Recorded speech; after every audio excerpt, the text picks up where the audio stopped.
चलिए जानते हैं बिहार के 25 बड़ी खबरों को। तो आगे बढ़ने से पहले वीडियो को लाइक और चैनल को सब्सक्राइब जरूर करें।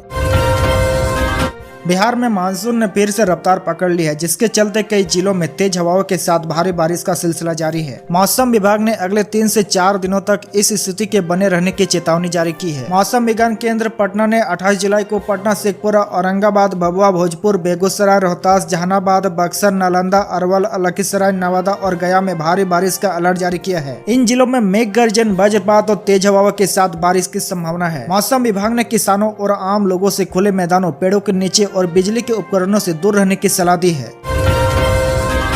चुनाव आयोग ने बिहार में स्पेशल इंटेंसिव रिवीजन के पहले चरण के अंतिम आंकड़े जारी कर दिए हैं। इस चरण के अनुसार अब राज्य में कुल 7.24 करोड़ पंजीकृत मतदाता हैं। बता दें कि पहले यह संख्या 7.89 करोड़ थी, लेकिन सत्यापन के बाद 65 लाख नामों को सूची से हटा दिया गया है। इन हटाए गए नामों में मृतक, विस्थापित, विदेश में रहने वाले या अन्य स्थायी रूप से प्रवास कर चुके मतदाता शामिल है। वोटर लिस्ट पुनरीक्षण के दौरान 22 लाख वोटर मृत पाए गए हैं। वहीं 36 लाख मतदाता विस्थापित है, जबकि 7 लाख वोटर अब दूसरी जगह के स्थायी निवासी हो गए हैं।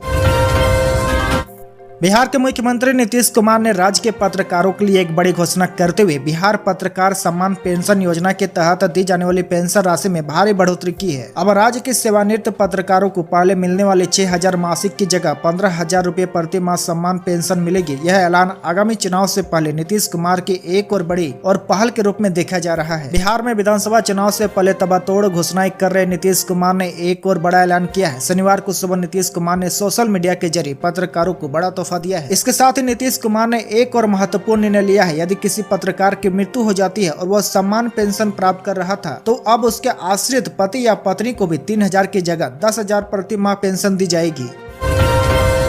बिहार के पूर्व मंत्री और आरजेडी सुप्रीमो लालू प्रसाद यादव के बड़े बेटे तेज प्रताप यादव ने आगामी विधानसभा चुनाव को लेकर बड़ा ऐलान किया है। उन्होंने कहा कि इस बार वे महुआ विधानसभा सीट से निर्दलीय प्रत्याशी के तौर पर चुनाव लड़ेंगे। साथ ही तेज प्रताप ने बताया कि उन्होंने टीम तेज प्रताप यादव के नाम से एक ओपन प्लेटफॉर्म तैयार किया है, जो कोई राजनीतिक पार्टी नहीं बल्कि एक सामाजिक मंच है। इसका उद्देश्य सभी वर्गों के, खासकर युवाओं को जोड़ना और उन्हें प्रतिनिधित्व देना है। उन्होंने कहा कि हमारा दरवाजा सबके लिए खुला है। हालांकि तेज प्रताप ने यह भी किया कि फिलहाल किसी नई पार्टी की लॉन्चिंग की योजना नहीं है। उनका कहना है कि वे महुआ को लेकर भावनात्मक रूप से जुड़े हुए और महुआ को हम जिला बनाएंगे, यह हमारी कार्यभूमि है। उन्होंने कहा कि अगर आरजेडी ने किसी और को टिकट दिया तो जनता उसे हराने का काम करेगी।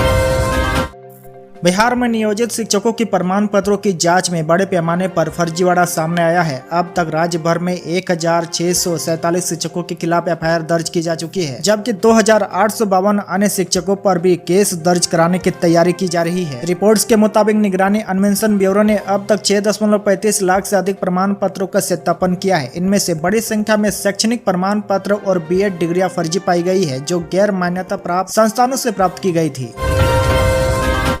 बिहार में शराबबंदी कानून को लेकर नेता प्रतिपक्ष तेजस्वी यादव ने बड़ा संकेत दिया है। उन्होंने कहा कि अगर उनकी सरकार बनती है तो शराबबंदी कानून की समीक्षा की जा सकती है। तेजस्वी ने कहा कि इस विषय पर बुद्धिजीवियों, अधिकारियों और समाज के विभिन्न वर्गों से चर्चा कर निर्णय लिया जाएगा। इसके अलावा तेजस्वी यादव ने कहा कि अगर किसी नीति या कानून को लेकर सवाल उठ रहे हैं तो उस पर बातचीत होनी चाहिए। बातचीत के बाद ही कोई फैसला लिया जाएगा। इसके साथ ही उन्होंने नीतीश सरकार पर जबरदस्त हमला भी बोला है। उन्होंने कहा कि बिहार सरकार का एक इंजन भ्रष्टाचार में और दूसरा इंजन अपराध में लगा हुआ है। उन्होंने आरोप लगाया कि कैग रिपोर्ट में 71,000 करोड़ रुपए का घोटाला उजागर हुआ है। सरकार के पास कोई हिसाब नहीं है, यह पैसा कहां खर्च हुआ है। यह पूरी तरह से भ्रष्टाचारियों और अपराधियों की सरकार बन चुकी है।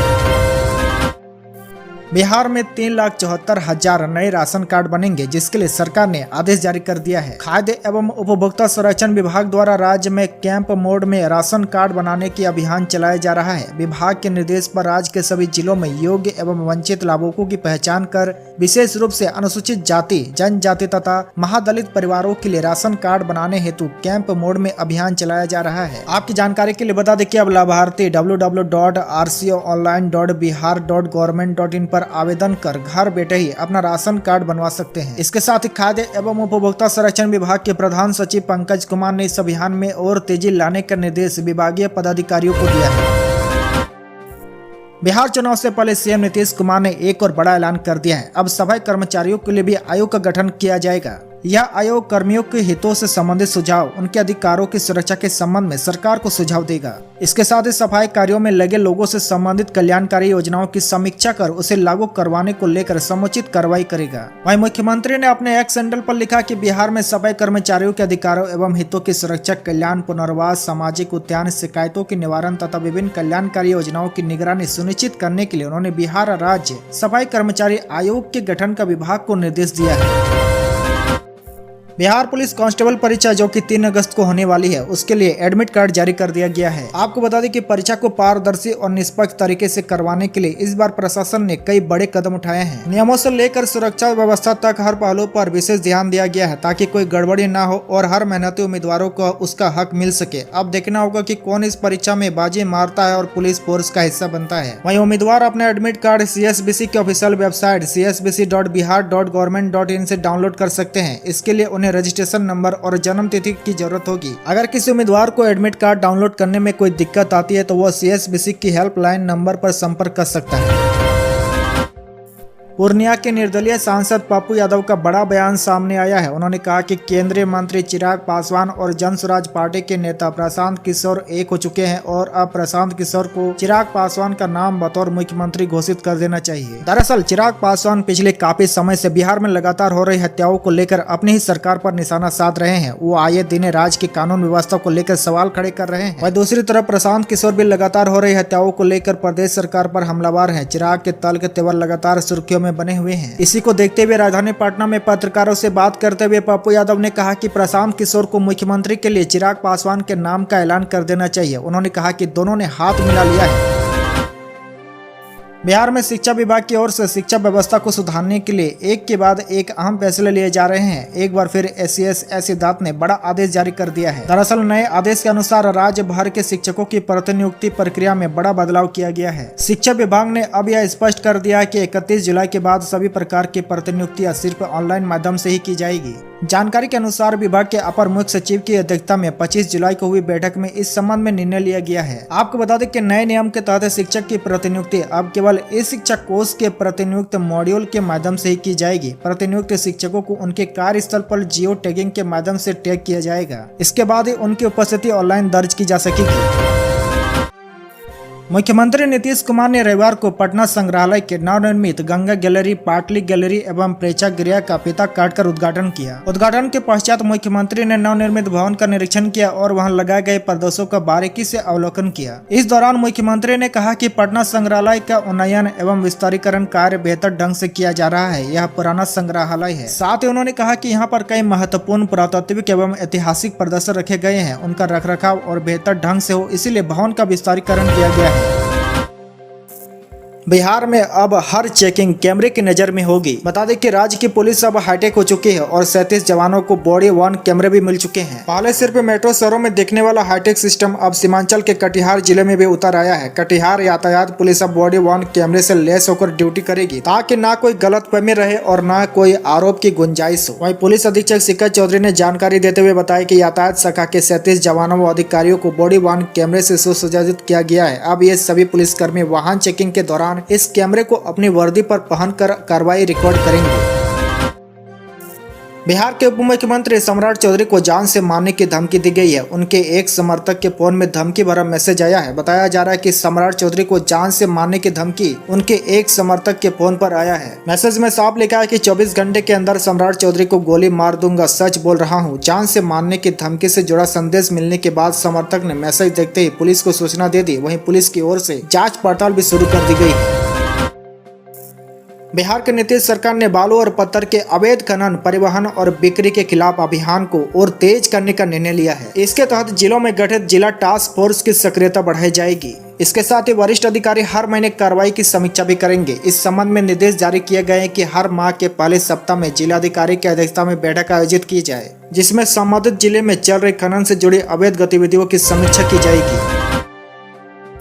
बिहार विधान परिषद के सदस्यों को अब MLC नहीं कहा जाएगा, वे भी अब विधानसभा सदस्यों की तरह विधायक ही कहे जाएंगे। दरअसल हाल ही में हुए एक निर्णय के अनुसार बिहार में विधान परिषद के सदस्यों को अब विधायक कहे जाने की अनुमति दी गई है। यह निर्णय भारत सरकार के स्तर पर लिया गया है ताकि विधानमंडल के दोनों सदनों, विधानसभा और विधान परिषद के सदस्यों को एक समान रूप से विधायक कहा जा सके। बिहार के सरकारी स्कूलों में अब छात्र अंधेरे के कमरे में बिना पंखे के गर्मी में पढ़ाई नहीं करेंगे। प्राइवेट स्कूल की तरह अब सरकारी विद्यालयों में बुनियादी सुविधाओं जैसे लाइट, पंखे, बेंच, डेस्क आदि सुविधाओं की उपलब्ध कराने के लिए शिक्षा विभाग द्वारा 50,000 का फंड जारी कर दिया गया है। आपको बता दें कि सभी स्कूलों में यह सुविधा उपलब्ध हो, जिसके लिए खुद SCS सिद्धार्थ इसकी मॉनिटरिंग कर रहे हैं। बिहार में अब किराएदार भी 125 यूनिट फ्री बिजली का लाभ उठा सकते हैं। बिहार की नीतीश सरकार ने प्रदेशवासियों को 125 यूनिट मुफ्त बिजली की सौगात दी है। इसको लेकर कई दिशा निर्देश भी दिए जा रहे हैं। इसी बीच सबके मन में यह सवाल उठ रहा है कि क्या इसका लाभ किराएदारों को भी मिलेगा। यानी अगर कोई किराए पर रह रहा और वो 125 यूनिट तक या उससे कम बिजली इस्तेमाल कर रहे हैं तो क्या उन्हें पैसा देना होगा या फिर वो भी मुफ्त बिजली का लाभ ले सकेंगे। इसको लेकर विभाग ने स्पष्ट किया है। जानकारी के अनुसार राज्य में 125 यूनिट मुफ्त बिजली योजना का लाभ अब सिर्फ मकान मालिकों तक सीमित नहीं रहेगा, बल्कि किराएदार ने भी इस सुविधा का फायदा उठा सकेंगे। इसके लिए किराएदारों को अपने मकान मालिक के साथ एक एग्रीमेंट करना होगा। उस एग्रीमेंट की कॉपी के आधार पर बिजली विभाग उन्हें नया कनेक्शन जारी करेगा और किराएदार का अलग मीटर लगेगा। इसके बाद वह भी योजना के तहत 125